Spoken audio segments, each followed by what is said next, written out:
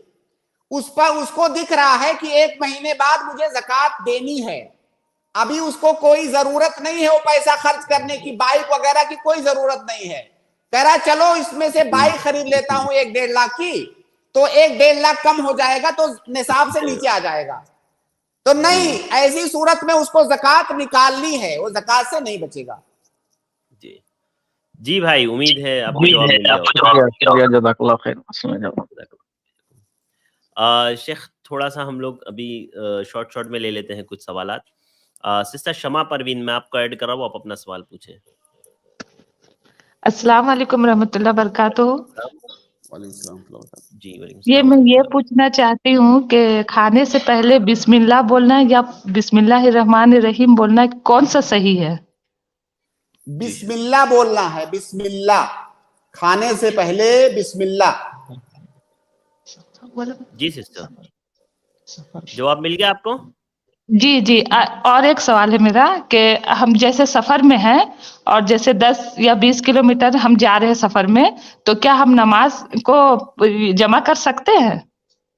10-20 kilometre کو اس زمانے میں سفر نہیں کہا جاتا ہے. 10-20 کلومیٹر تو آدمی جو ہے مارننگ واکنگ پہ نکل جاتا ہے، تو یہ سفر نہیں ہے، تو اس میں جمع نہیں کر سکتے. اچھا، کم سے کم کتنا دور ہونا چاہیے؟ کتنا کلومیٹر اگر ہم جائیں تو ہم نماز کو یہ کر سکتے، جمع کر سکتے ہیں؟ یہ سوال آپ کو پہلے پوچھنا، یہ زیادہ بہتر سوال ہے. دیکھیے، سفر جو ہے، جس کو سفر کہا جاتا ہو ہمارے معاشرے میں، اس میں جمع اور قصر کرنا ہے. سفر کی کوئی لیمیٹیشن کلومیٹر سے نہیں ہے. اس کو اچھی طرح سمجھ لیں کہ سفر کی لیمیٹیشن کلومیٹر سے نہیں ہے. یہ عرف اور سماج کے اعتبار سے، زمان و مکان کے اعتبار سے بدلتا رہتا ہے. ہو سکتا ہے کسی زمانے میں 50 کلومیٹر کو 2-3 دن کا سفر کہا جاتا رہا ہو. اس زمانے میں 50 کلومیٹر کو 20 منٹ میں ہم طے کر لیتے ہیں. تو ہر زمانے میں سفر کا ڈیفینیشن بدلتا رہتا ہے. تو جس سماج اور معاشرے میں، جس زمانے میں جس مسافت کو کہ جانے کو سفر کہا جاتا ہو، اس کو سفر کہا جائے گا. اس کا کلومیٹر سے کوئی تعلق نہیں ہے.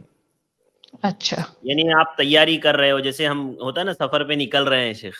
ہاں جی، ہاں، جس کو اس طرح سے سمجھیے سسٹر. ٹھیک ہے انشاءاللہ. جی ٹھیک ہے، شکریہ، جزاک اللہ خیر. بھیا کو الحمدللہ بہت واضح جواب دیا شیخ نے، اس کا اللہ آپ کو جزائے خیر دے. اس کے بعد اگلے گیسٹ ہے، میں اگلے گیسٹ حمزہ امین کو ایڈ کر رہا ہوں، آپ اپنا سوال پوچھ سکتے ہیں. السلام علیکم شیخ. وعلیکم السلام. شیخ، آپ نے بہت پہلے کہا تھا کہ اگر لڑکی حمزہ امین بھائی، آپ کی وائس کٹ گئی. حمزہ امین بھائی، آپ کی آواز آ رہی ہے؟ حمزہ امین بھائی، ٹھیک ہے، آپ جب تک اپنا نیٹ ورک درست کریں. ابراہیم صدیقی اگلے گیسٹ ہے، میں آپ کو ایڈ کر رہا ہوں. جی ابراہیم صدیقی صاحب، آپ اپنا سوال کر سکتے ہیں شیخ محترم سے. ابراہیم صدیقی، آپ کو آواز آ رہی ہے ہماری؟ آپ انمیوٹ کریں اپنے آپ کو، آپ میوٹ ہے. ٹھیک ہے، اس کے بعد اگلے گیسٹ ہے اسماعیل صاحب، میں آپ کو ایڈ کر رہا ہوں، آپ اپنا سوال پوچھیں. السلام علیکم شیخ. وعلیکم السلام. میرا سوال جو ہے ظہر کی سنت کے تعلق سے تھا. میرا سوال یہ ہے کہ جیسے کہ ظہر کا وقت 12:15 میرے شہر میں ہو رہا، تو اب ظہر کی اذان میرے شہر میں 12:45 کو ہو رہی، تو کیا مجھے وقت ظہر کی جو سنتیں ہیں پہلے فرض سے پہلے اس کو ادا کرنے کے ظہر کا اذان کا انتظار کرنا پڑے گا؟ کیا وقت ہوتی کہ میرے پاس خالی وقت رہتا تو میں اس ٹائم پڑھ سکتا ہوں کیا؟ میرا سوال یہ ہے. اور اثر جی کا معاملے بھی سیم.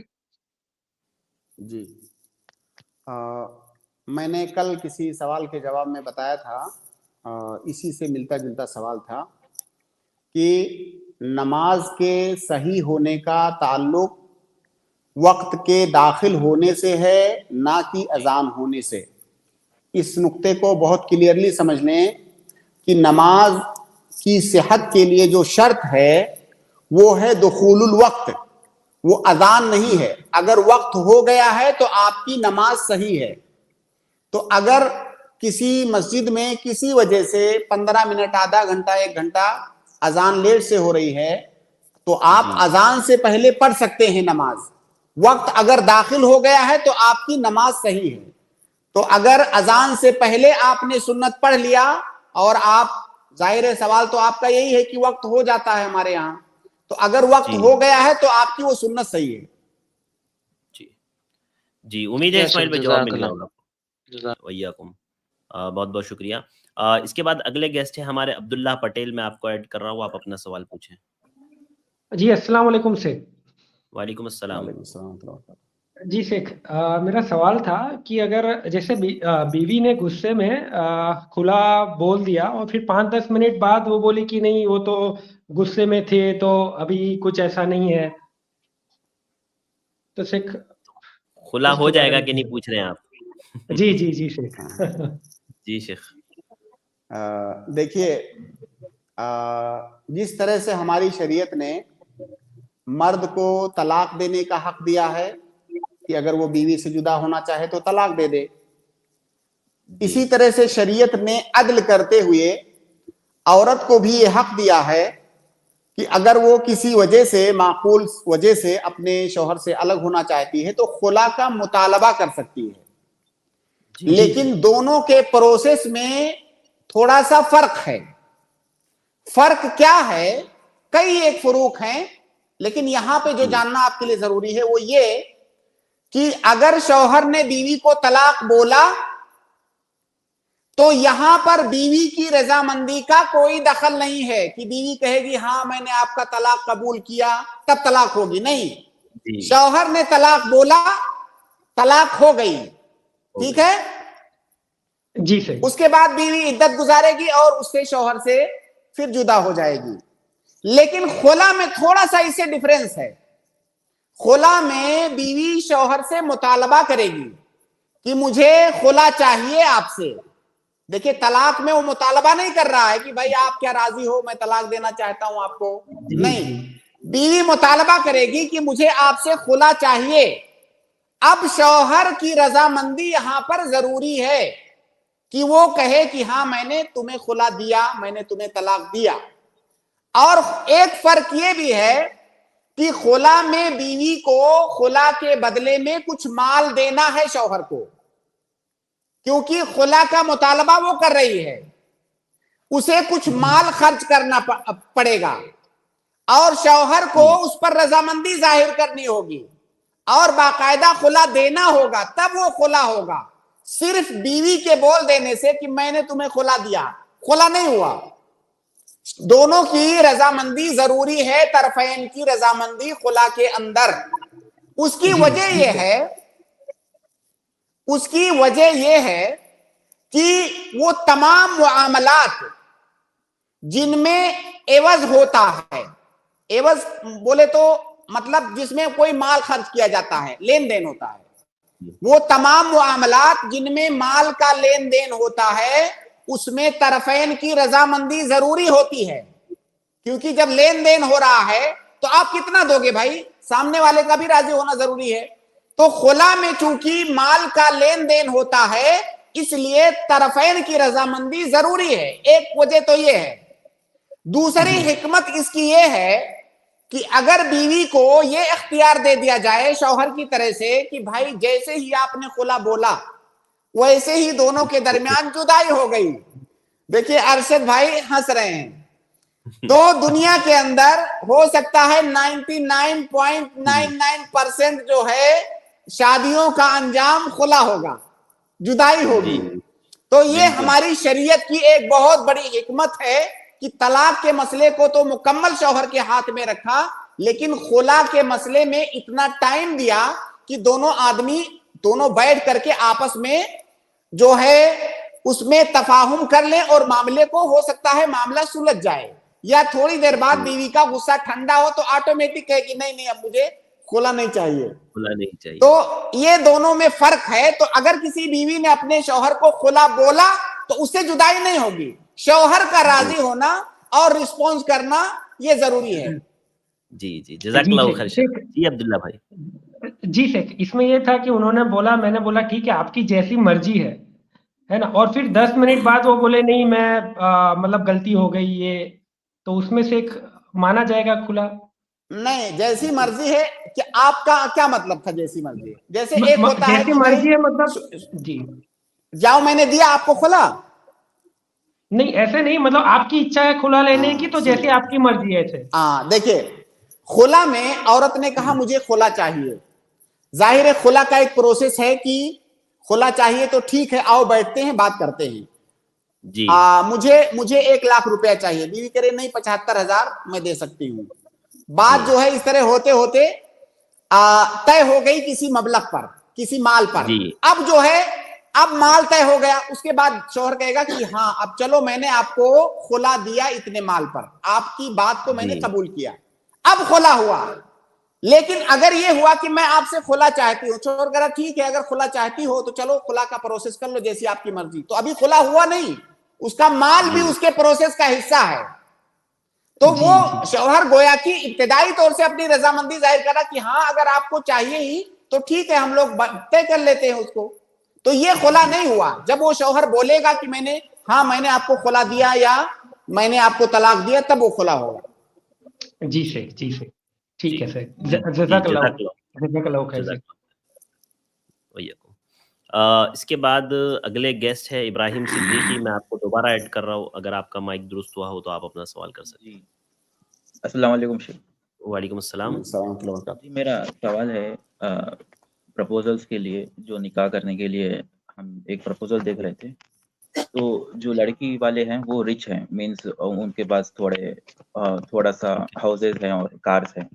تو ان لوگوں نے لکھا ہے کہ جو قرآن کی آیت ہے کہ جو کھانا جو ہے وہ شوہر کے ذمے میں آتا ہے. اور تو یہ معاشرے میں رچ گرل سے ہم کیسے میرج کریں گے؟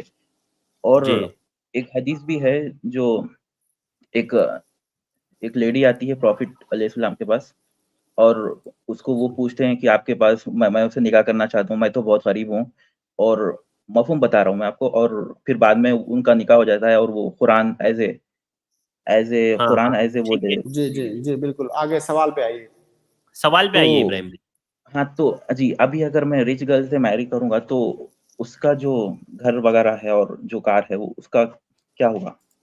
اس کو کیا میں استعمال کر سکتا ہوں؟ جی یہ سوال تھا. دیکھیے آپ جو ہے شاید میٹریمونیل پہ گئے ہوئے ہیں بھائی میرے. جی تو آپ اگر کسی لڑکی سے شادی کر رہے ہیں تو اس کے پاس اگر وہ لڑکی دنیا کی سب سے امیر عورت بھی ہو، دنیا میں نمبر 1 پر ہو امیری میں، تب بھی اس کا خرچہ آپ کو ہی اٹھانا ہے. اس کا نان و نفقہ، اس کا خرچہ آپ کو ہی اٹھانا ہے. یہ ذمہ داری شوہر ہونے کے ناطے شریعت نے آپ کے کندھے پر ڈالی ہے. لیکن وہ خرچہ اٹھاتے ہوئے آپ کی حیثیت کا اعتبار ہوگا کہ آپ کی کتنی حیثیت ہے، وہ اپنے مائکے میں کتنی حیثیت کی مالک تھی. ظاہر ہے اگر وہ بہت امیر تھی تو آپ اس کی حیثیت کے مطابق نہیں دے سکتے. تو اس میں آپ کی حیثیت کا دخل ہوگا کہ آپ اس کو کتنا افورڈ کر سکتے ہیں، اتنا دیں گے. یہ ایک بات. دوسری بات یہ کہ اس کے پاس مائکے میں جو کچھ بھی ملا ہے اس کو، یا جو کچھ مال اس کے پاس ہے، وہ اس عورت کی اپنی ملکیت ہے، اس میں آپ کا کوئی بھی حق نہیں ہے. اگر وہ اپنی مرضی سے پورا دے دے آپ کو تو لے سکتے ہیں آپ، لیکن وہ اس کا ہے. اگر وہ کہتی ہے کہ میری کار ہے لیجئے آپ استعمال کیجئے تو شوق سے استعمال کیجئے، میرا گھر ہے اس میں آپ رہیے تو شوق سے رہیے آپ، لیکن یہ اس کے اوپر واجب نہیں ہے. ہاں یہ تو ہے، پر ہمارے معاشرے میں اس کو بھی غلط کہا، غلط سمجھا جاتا ہے نا کہ یہ بھی حرام ہے. وہ لوگ یہ کہتے ہیں کہ تو بھائی آپ بھائی نہیں استعمال کر سکتے. یہ بھی سنیے، اگر یہ آپ بھی ڈوری میں لوگوں آتا کے ہے. جی سن لیجیے. اگر آپ لوگوں کے اس طانے سے بچنا چاہتے ہیں کہ یہ آدمی نکما ہے، سب کچھ بیوی کا استعمال کرتا ہے، تو شادی مت کیجئے اس سے بھائی.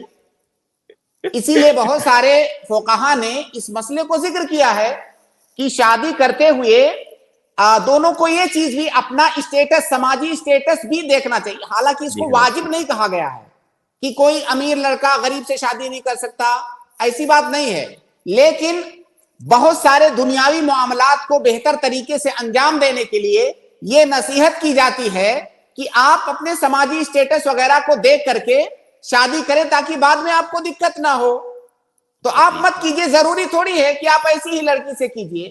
اور دیکھیے جہیز وہ ہے، ڈاوری وہ ہے جو باقاعدہ دیا جاتا ہے ڈاوری کی طرف. ہو سکتا ہے اس لڑکی نے میراث میں پایا ہوا ہو. اگر وہ لڑکی میراث میں پائی ہوئی ہے یا اس کا جو باپ ہے بہت امیر ہے، اس نے اپنی بیٹی کو یا اپنے تمام بچوں کو ایسے دے رکھا ہے بنگلہ اور کار، تب تو وہ ڈاوری نہیں ہے نا. جی. اور ڈاوری تو آپ کو ملتی ہے، اس لڑکی کا وہ سب کچھ ہے. میں نے پہلے کلیئر کر دیا کہ اس میں آپ کا کوئی حق نہیں ہے، وہ مکمل طور سے اس لڑکی کا ہے. اپنی رضامندی سے اگر وہ آپ کو استعمال کی اجازت دیتی ہے تو آپ کر سکتے ہیں. لیکن اگر آپ کو غیرت محسوس ہو رہی ہے کہ نہیں میں مرد ہوں تو مجھے ذمہ داری اٹھانی چاہیے، تو آپ شادی مت کیجئے. جی جزاک اللہ خیر شیخ. جی ابراہیم بھائی، امید ہے جواب مل گیا ہوگا آپ کو. ایک لاسٹ چیز جی، ایک لاسٹ چیز ابراہیم میں بھائی ایڈ کافی کرنا چاہوں گا.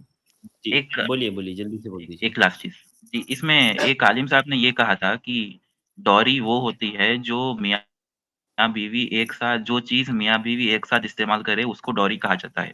جیسے کہ بیڈ ہو گیا، الماری ہو گئی، جو دے دیتے ہیں. تو اس میں کیا آپ کی رائے ہے؟ اس میں میری رائے نہیں ہے، اس میں شریعت کی رائے یہ ہے کہ جہیز وہ ناجائز ہے جو لڑکی کے گھر والوں سے بغیر ان کی رضامندی کے لیا جائے، کسی بھی طرح کے دباؤ میں ڈال کر کے ان سے لیا جائے.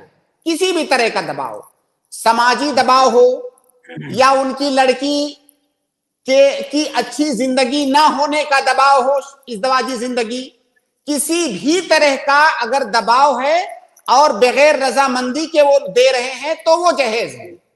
یہ جہیز کا ڈیفینیشن ہے، وہ جو حرام جہیز ہے. جی ابراہیم بھائی، امید ہے آپ کو جواب مل گیا ہوگا. الحمدللہ. جی جزاک اللہ خیر. بہت بہت شکریہ ہمارے ساتھ جڑنے کے لیے. حمزہ امین میں آپ کا ایڈ کر رہا ہوں، شارٹ میں بالکل آپ اپنا سوال پوچھ لیں. جی شیخ. السلام علیکم شیخ.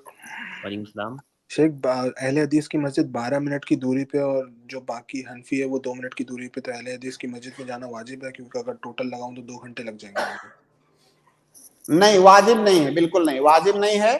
آپ قریب والی مسجد میں بھی نماز پڑھ سکتے ہیں، اور ایسا نہیں ہے کہ حنفی مسجد میں نماز جائز نہیں ہے. حنفی مسجد میں بھی آپ کی نماز ہو جائے گی.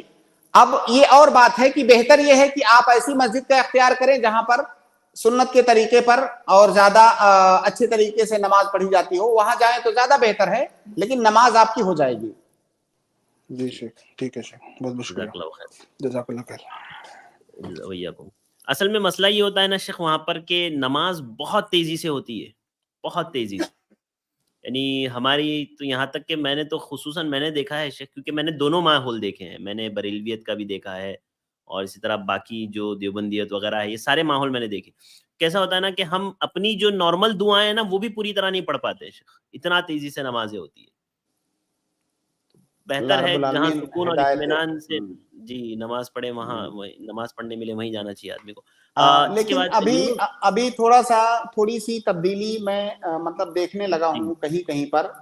جو صورتحال کچھ سالوں پہلے تھی، تھوڑی سی تبدیلی آ رہی ہے بہت ساری، کیونکہ ان کے ہاں بھی اب بہت سارے لوگ پڑھنے لگے ہیں اور قرآن حدیث کی طرف رجوع کرنے لگے ہیں. وہ جو جمود ہے تھوڑا سا بہت سارے مسائل کے اندر ٹوٹتا ہوا نظر آ رہا ہے. تو حالات صحیح ہو رہے ہیں، اللہ کرے کہ اور بہتر ہو جائیں. بالکل انشاءاللہ. یونس بھائی میں آپ کو ایڈ کر رہا ہوں، آپ شارٹ میں اپنا سوال کر لیں شیخ سے. السلام علیکم ورحمۃ اللہ وبرکاتہ. شیخ جی یونس جی شیخ، مطلب سوال سے پہلے ایک بات بولنی تھی کہ 2-3 بار ایسا ہوا ہے شیخ کہ اسٹریم یارڈ میں جو جڑتے ہی کچھ دیر بعد کک آؤٹ کر دیا جاتا ہے شیخ. پھر بڑی مشکل سے مجھے جوائن ہونا پڑتا ہے. کیسا ہے نا، ہم لوگ دیکھیے ہم لوگ کوشش یہ کرتے ہیں نا کہ آپ رہیں سارے لوگ. ہاں کچھ ٹیکنیکل پرابلم ہو جاتا ہے کبھی کبھار، یا کچھ وجہ ہو جاتی ہے، اگر کک آؤٹ کر دیا جاتا ہے تو کوئی مسئلہ نہیں، آپ دوبارہ جوائن ہو جائیے. اور مطلب ایسا ہمیشہ تو نہیں ہوتا ہوگا، کبھی کبھار ہوتا ہوگا، اور وہ بھی ٹیکنیکل پرابلم کی وجہ سے ہوتا ہے. ورنہ ہم لوگ کسی کو کک آؤٹ یہاں سے نہیں کرتے جب تک کہ ان کا سوال نہ ہو جائے. اور آپ تو الحمدللہ شروع سے جڑتے ہیں، تو آپ لوگوں کو تو ہم لوگ ہمیشہ باقی رکھتے ہیں.